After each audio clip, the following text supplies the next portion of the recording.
Situs Candi Sewu terletak di Duku Bener, Desa Bugisan, Kecamatan Prambanan, Kabupaten Klaten, Provinsi Jawa Tengah.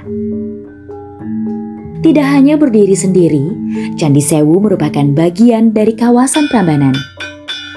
Bersama-sama dengan Candi Bubrah, Candi Lumbung, Candi Gana, dan juga Candi Prambanan. Jadi kita sekarang ini berada di situs Candi Sewu. Ini merupakan komplek dari Prambanan Temple Compound.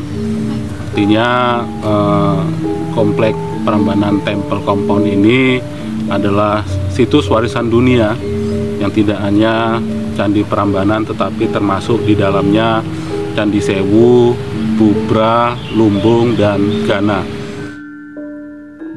Sewu, yang artinya 1000 dalam bahasa Jawa, adalah penyebutan lokal masyarakat tentang adanya candi yang berjumlah cukup banyak dan ditemukan dalam keadaan runtuh. Keseluruhan jumlah candi di situs Candi Sewu adalah 249 candi yang terdiri atas 1 candi induk, 8 candi apit, dan 240 candi perwara. Candi induk terletak di tengah dan dikelilingi oleh candi apit dan candi perwara di keempat sisinya dalam susunan yang simetris dan memusat.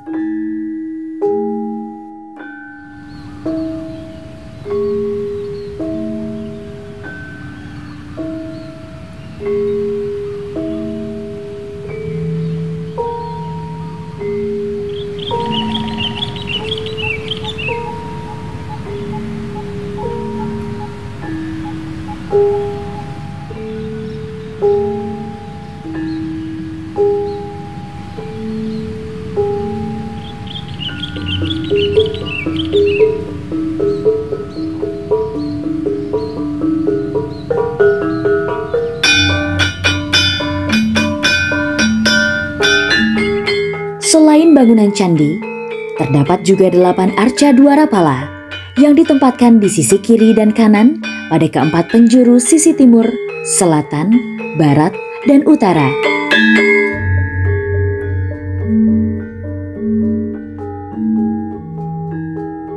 Tidak hanya berjumlah banyak, situs-situs candi di kawasan Prambanan juga berbeda agama yang melatar belakanginya.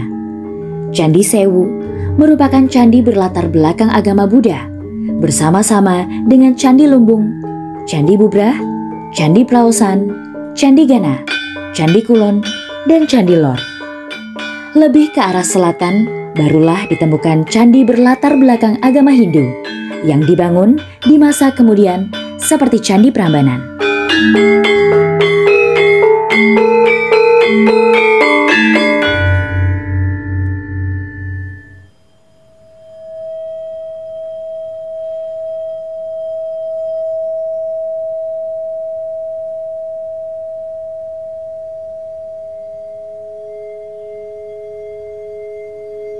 Belum diketahui siapa yang pertama kali menemukan situs Candi Sewu. Namun, di masa pemerintahan kolonial Belanda, telah menyebutkan beberapa catatan tentang keberadaan Candi Sewu seperti sketsa yang dibuat oleh H.C. Cornelius, seorang insinyur Belanda, dan dimuat Thomas Stamford Raffles dalam bukunya History of Java. Sebagaimana bangunan-bangunan candi lainnya di Jawa Tengah, bangunan di situs Candi Sewu juga ditemukan dalam keadaan runtuh pada saat ditemukan. Banyak hal yang menyebabkan keruntuhan pada bangunan-bangunan candi, baik itu karena alam seperti gempa bumi, letusan gunung berapi, atau karena memang bangunan-bangunan candi tersebut telah ditinggalkan oleh pendukung budayanya. Ditemukan rusak, sebagian roboh, dan tertutup material vulkanik setinggi 1,5 meter. Bisa kita lihat sebelah utara itu ada tempat lebih tinggi 1,5 meter. Itu menunjukkan bahwa itulah lahar dan ini adalah Mayfell, alamat tanah asli seperti itu. Jadi diduga gempa tektonik melanda Sewu, baru bencana Merapi meletus. Sejak ditemukannya kembali, pemerintah kolonial Belanda telah melakukan berbagai penelitian dan juga pemugaran terhadap salah satu candi perwara. Namun, di masa pemerintahan Republik Indonesia, barulah bangunan-bangunan candi di situs Candi Sewu mendapat perhatian besar. Hal ini ditandai dengan dimulainya pemugaran Candi Induk pada tahun 1981 dan baru dapat diselesaikan pada tahun 1993.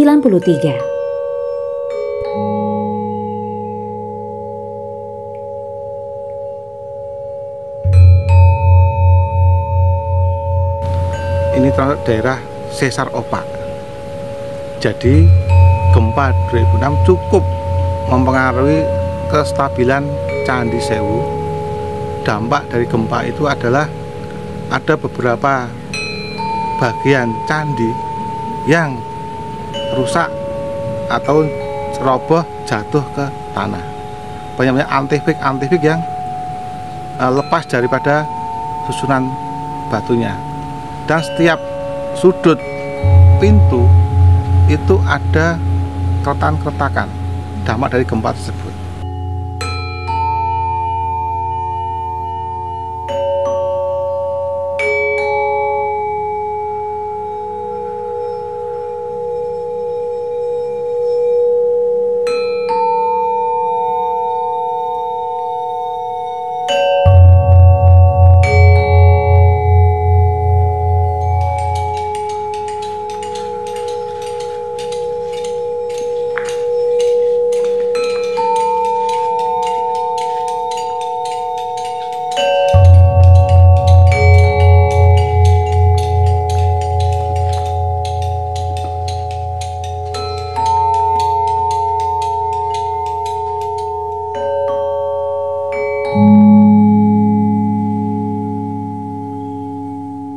Kami setiap tahun punya program 2 candi perwara.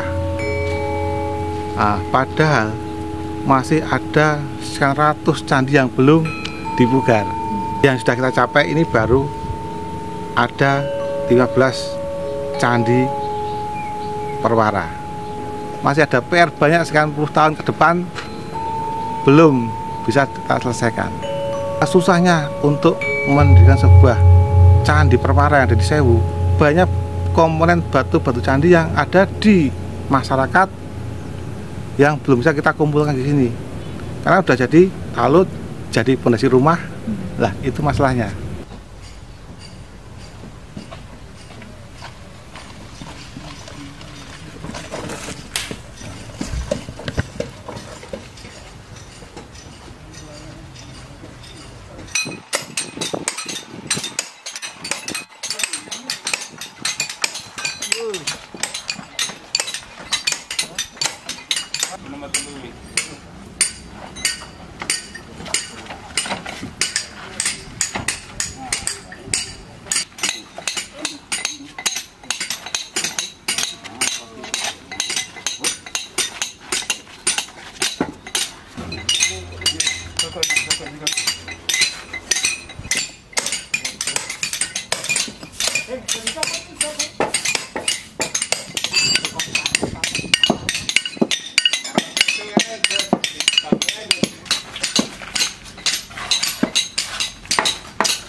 Enyekom dan W.F. Stutterheim adalah 2 orang sarjana Belanda yang memiliki ketertarikan dan berusaha mengungkapkan awal dibangunnya Candi Sewu.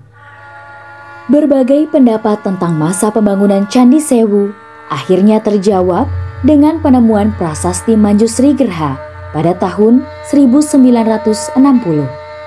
Prasasti ini kemudian dikaitkan dengan prasasti Kelurak yang ditemukan di sekitar situs Candi Lumbung.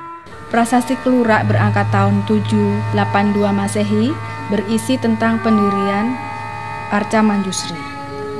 Sedangkan prasasti Manjusri Gerha berisi tentang perluasan atau perbaikan bangunan untuk Manjusri. Menurut Bohari, raja yang mengeluarkan prasasti Kelurak adalah Rakai Panangkaran.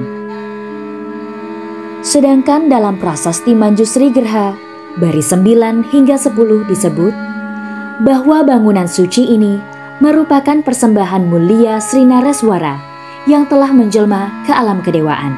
Dengan demikian, dapat dimungkinkan bahwa yang disebut sebagai raja dalam prasasti Manjusri Gerha adalah Rakai Panangkaran yang telah meninggal di tahun 792 Masehi. Rakai Panangkaran adalah seorang raja besar yang memerintah kerajaan Mataram kuno dalam jangka waktu yang lama, yaitu kurang lebih 38 tahun.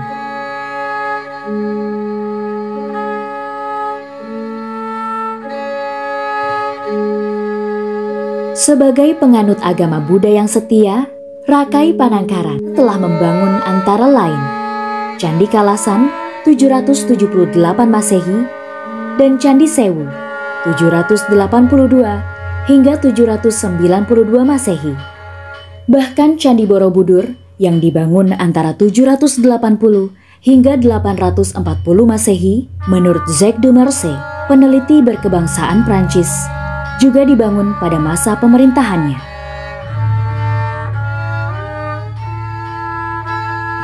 Untuk membangun candi, pemilihan lahan merupakan hal yang terpenting, bahkan lebih penting daripada membangun candi itu sendiri. Dalam kitab Manasara Silpa Sastra, disebutkan tentang pentingnya bangunan suci dibangun di dekat air.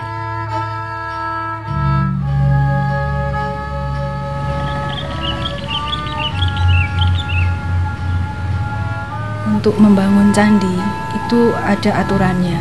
Jadi sebelum candi didirikan perlu dipilih lahannya dengan tata cara tertentu.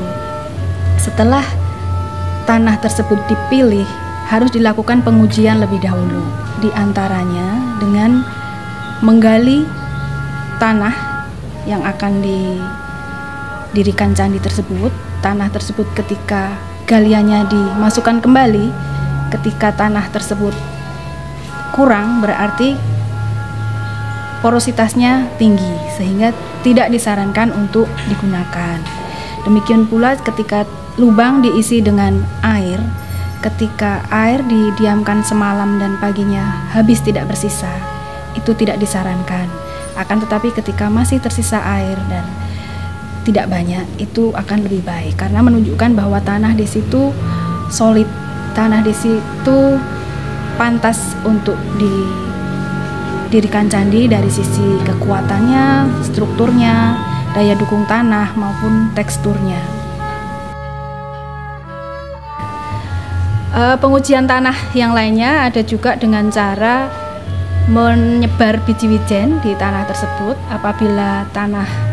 Apabila wijen tersebut tumbuh dalam 3 hari, itu termasuk dalam tanah Brahmana dan itu sebaiknya diutamakan untuk didirikan candi. Terbukti kemudian bahwa lahan atau tanah tersebut merupakan tanah yang subur dan padat, sehingga dapat menyangga bangunan candi yang akan didirikan dan diharapkan dapat bertahan untuk waktu yang lama.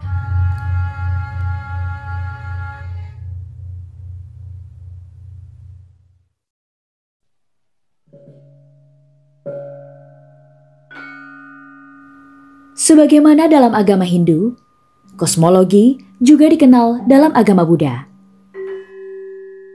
Kosmologi itu kan sebenarnya gambaran semesta ya. Nah, di dalam agama Hindu Buddha itu kosmologi digambarkan sebagai Meru, sebagai pusat dunia. Karena memang konsep kosmologi ini kan datang dari India. Jadi mereka menyebut bahwa pusat dunia itu adalah Gunung Mahameru yang dikelilingi oleh 7 benua dan 7 samudra. Kemudian di luar ring 7 benua dan 7 samudra itu ada 4 benua di keempat penjuru mata angin. Nah, manusia itu tinggal di benua yang ada di selatan, disebut dengan Jambudwipa.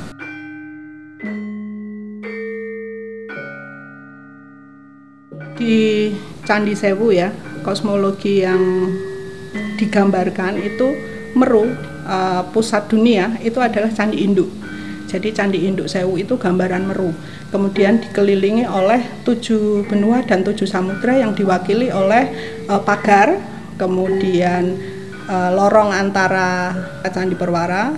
Kalau lorong itu mewakili samudra. Nah, ketika pagar dan deretan Candi Perwara itu mewakili benua.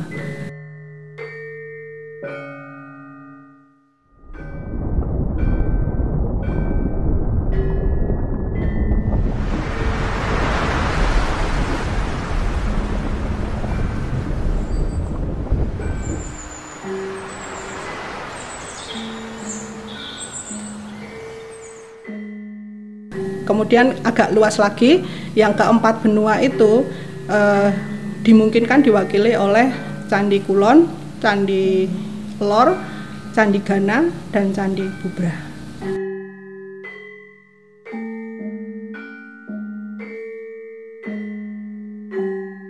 Nah, kemudian kalau gambaran kosmologi yang direplikakan dengan candi itu, karena manusia itu ketika diberi konsep lingkaran itu nanti akan membingungkan dalam penentuan arah, sehingga ketika diterapkan di candi biasanya dia akan dibentuk menjadi persegi yang dia akan mudah dikenali penjuru utara, timur, selatan, dan barat, karena di dalam agama Hindu Buddha itu diyakini bahwa dewa-dewa tertentu itu menduduki arah mata angin yang mana. Candi Sewu ataupun Manjusri Gerha adalah rumah untuk Manjusri. Manjusri itu adalah bodhisatwa. Jadi bodhisatwa itu apa? Sebenarnya bodhisatwa adalah manusia yang sudah mencapai kebudayaan, dalam arti mencapai diizinkan menuju nirwana. Akan tetapi karena belas kasihnya kepada manusia, para bodhisatwa memilih untuk tetap di dunia untuk membantu manusia mencapai kebudayaan juga. Selama ini temuan arca Manjusri di Jawa Tengah digambarkan dengan satu wajah, 2 tangan, dan sikap duduk bersila. Benda yang dibawa oleh Manjusri sementara ini berupa teratai, dan di atasnya terdapat pustaka atau buku, dan tangan kanannya dalam posisi farada atau memberi anugerah. Manjusri akan duduk di atas teratai dan bulan. Kalau di Jawa, arca-arca yang sementara ini kita temukan, penggambaran bulan itu tidak dijadikan sebagai asana atau tempat duduk, melainkan digambarkan di bagian belakang kepala atau tepatnya di leher bagian belakang dalam bentuk bulan sabit. Sehingga ada kreativitas lokal menurut saya ya. Pemujaan dengan arca Manjusri sebagai tokoh utamanya, maka akan mempengaruhi penempatan arca-arca lainnya, atau dalam agama Buddha, konsep ini disebut sebagai mandala. Mandala itu kan sebenarnya pengertian umumnya adalah lingkaran. Nah, lingkaran itu dalam bahasa Sanskerta terdiri dari 2 kata sebenarnya, manda dan la. Itu yang artinya adalah mengambil esensi. Jadi di dalam lingkaran itu esensi kedewaan akan ditangkap, sehingga itu akan menghidupkan candi sendiri sebagai tempat pemujaan para dewa. Candi Sewu, Candi Bubrah, dan Candi Lumbung itu menjadi satu kesatuan mandala. Hal ini ditunjukkan dengan arah hadap Candi Lumbung dan Candi Bubrah yang dia menghadap ke timur. Yang menarik dari konsep mandala pada masa awal pembangunan Candi Sewu adalah dengan ditemukannya arca Siwa yang merupakan salah satu dewa dalam agama Hindu. Di dalam Parasasti Kelura disebutkan bahwa di dalam Manjusri terdapat Brahma, Wisnu, dan Maheswara. Ketiga dewa utama itu ada dalam diri Manjusri, dan hal itu dikuatkan dengan ditemukannya arca Siwa dalam posisi Anjali atau sikap menyembah, tangannya menyembah di depan dada. Berdasarkan tinggalan arkeologis dan jejak arsitektur yang tertinggal saat ini, diduga konsep mandala di Candi Sewu berubah di masa kemudian. Di dalam konsep mandala yang baru ini, Wairocana merupakan arca utama dan ditempatkan di dalam bilik utama Candi Induk menggantikan Manjusri. Wairocana itu sangat berbeda dengan Manjusri. Wairocana merupakan Dhyani Buddha. Jadi satu tingkat di atas Bodhisattva. Biasanya Dhyani Buddha digambarkan dengan pakaian trisiwara atau pakaian tipis yang akan menutup pundak sebelah kiri dan terbuka di sebelah kanan. Duduk bersila, dia mengenakan pakaian pendeta seperti itu. Ciri-ciri lainnya berambut keriting dan ada urna dan usnisa. Telinganya lebar sebagai tanda bahwa dia maha mendengar, dan sikap tangannya adalah Dharma Cakra Muda atau di depan dada gitu, melambangkan perputaran roda Dharma atau Dharma dari agama Buddha.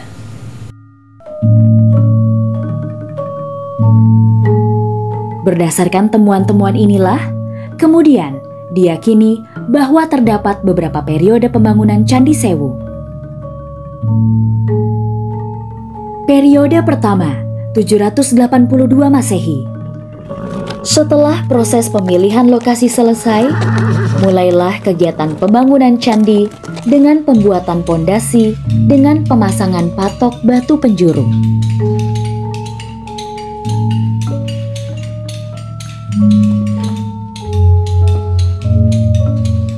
Keunikan lain pembangunan awal di situs Candi Sewu adalah penggunaan struktur bata merah yang menjadi inti atau benih dari bangunan candi. Keseluruhan pembangunan Candi Sewu pada periode pertama dinyatakan selesai ketika keseluruhan struktur bata merah tersebut kemudian tertutup oleh batu andesit dan menjadi asana atau tempat duduk arca, serta terakhir ditempatkannya arca Manjusri di kedudukannya. Tahap pertama ini bangunan-bangunan yang ada di situs Candi Sewu merupakan bangunan bagian kaki dan terbuka. Jadi dewa-dewa diletakkan di altar secara terbuka. Periode kedua, 782 hingga 792 Masehi. Setelah pembangunan periode pertama selesai, barulah dilanjutkan dengan pembangunan selanjutnya, yaitu pembangunan keseluruhan bangunan.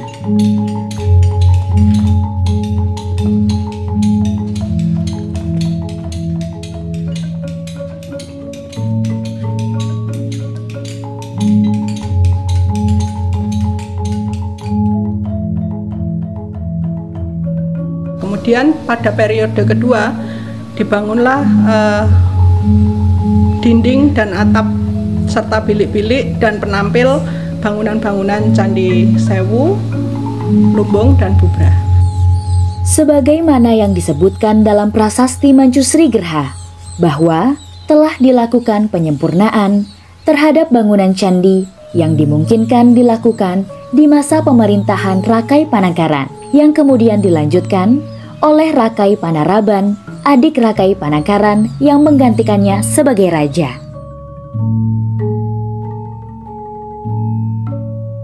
Di periode ketiga, ketika terjadi perubahan mandala, itu banyak perubahan-perubahan di susunan relung-relung yang semula dia adalah relung tinggi untuk menempatkan arca-arca berdiri, kemudian diberi tambahan batu-batu di bagian bawah untuk meletakkan arca-arca duduk.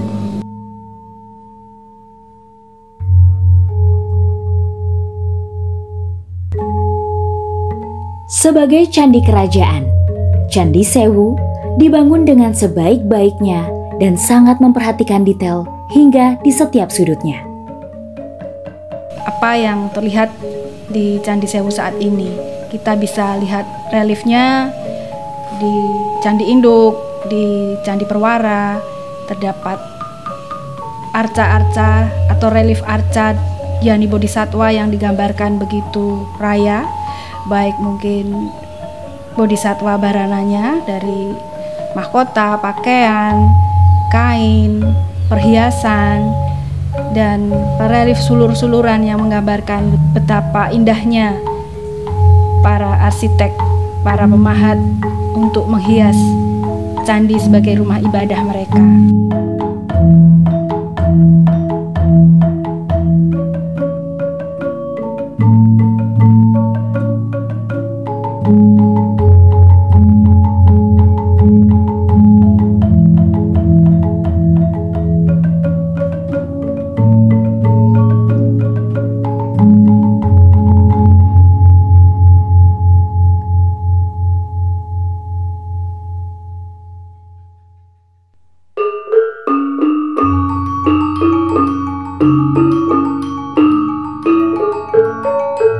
Saya mengajak masyarakat sekitar, masyarakat umum gitu ya, yang kita hidup di masa sekarang, kita bisa mengambil pelajaran apa yang sudah dilakukan oleh nenek moyang kita, dan kita menerima dari tinggalan bendawi dari nenek moyang kita. Saya berharap kepada masyarakat umum, terutama untuk pelajar, untuk bisa memetik ilmu dari berdirinya Candi Sewu ini ya. Banyak pengetahuan yang di dalamnya, kemudian juga budayanya, kemudian ada juga seninya begitu. Marilah kita lestarikan situs candi ini, karena candi ini hanya dimiliki oleh bangsa kita dan tidak pernah dijumpai pada bangsa-bangsa lain. Mari kita terus berjaga, dilestarikan, karena ini adalah tinggalan nenek moyang yang sangat berharga dan menjadi kejayaan bangsa kita.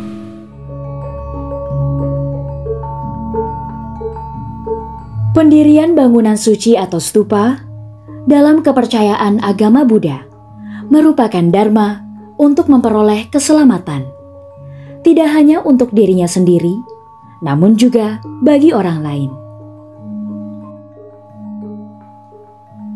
Bukti arkeologis yang ditemukan di Candi Sewu telah membuktikan bagaimana raja dan rakyatnya bersama-sama dalam semangat gotong royong mendirikan bangunan suci yang dipersembahkan kepada Manjusri. Bagi masyarakat pendirinya, Manjusri telah menjadi penerangan dan kebijaksanaan bagi mereka yang giat menjalankan kebaikan. 1000 candi telah menceritakan kisahnya. Tidak hanya dibangun dalam waktu 1 malam, tetapi butuh waktu bertahun-tahun untuk dapat menyelesaikannya demi sebuah tujuan mulia, menjadi umat yang bijaksana dan mampu menjalankan perintahnya. Kisah ini hendaknya kembali mengingatkan kita akan nilai-nilai mulia dari masa yang lalu untuk diambil hikmahnya di kehidupan masa kini dan masa yang akan datang.